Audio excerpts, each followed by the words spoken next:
Kottayam medical college അപകടത്തിൽ മരിച്ച ബിന്ദുവിന്റെ വീട് സന്ദർശിച്ച ആരോഗ്യമന്ത്രി. സർക്കാർ കുടുംബത്തോടൊപ്പമെന്ന വീണ ജോർജ്.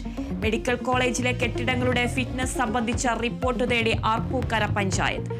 ആരോഗ്യമന്ത്രിക്കെതിരെ പ്രതിഷേധം തുടരാൻ പ്രതിപക്ഷം. CPIM പത്തനംതിട്ട ജില്ലാ സെക്രട്ടേറിയറ്റ് യോഗം ഇന്ന്.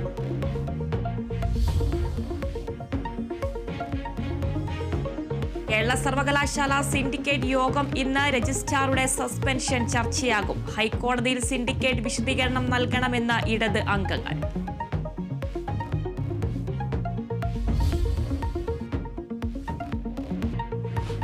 സംസ്ഥാനത്ത് നിപ്പ ജാഗ്രത തുടരുന്നു. നിപ്പ ബാധിച്ച പാലക്കാട് സ്വദേശിയായ യുവതിയുടെ നില ഗുരുതരമായി തുടരുന്നു. യുവതിയെ കോഴിക്കോട് മെഡിക്കൽ കോളേജിലേക്ക് മാറ്റി. 3 ജില്ലകളിലായി 425 പേർ സമ്പർക്ക പട്ടികയിൽ.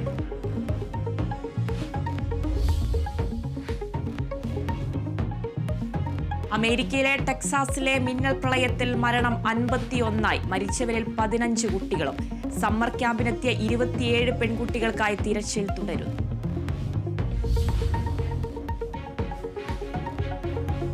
പ്രധാനമന്ത്രി നരേന്ദ്രമോദി ബ്രസീലിൽ ബ്രിക്സ് ഉച്ചകോടിയിൽ പങ്കെടുക്കും. Pahalgam ഭീകരാക്രമണവും ഉച്ചകോടിയിലെ പ്രഖ്യാപനത്തിൽ പരാമർശിക്കണമെന്ന് India.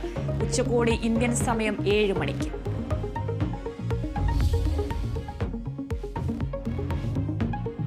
The American party എന്ന പേരിൽ പുതിയ രാഷ്ട്രീയ പാർട്ടി പ്രഖ്യാപിച്ച് ഇലോൺ മസ്ക്. പ്രഖ്യാപനം എക്സിലൂടെ ജനങ്ങൾക്ക് സ്വാതന്ത്ര്യം നൽകാനെന്ന് മസ്ക്. പുതിയ പാർട്ടി ബിഗ് ബ്യൂട്ടിഫുൾ ബില്ലിന് പിന്നാലെ.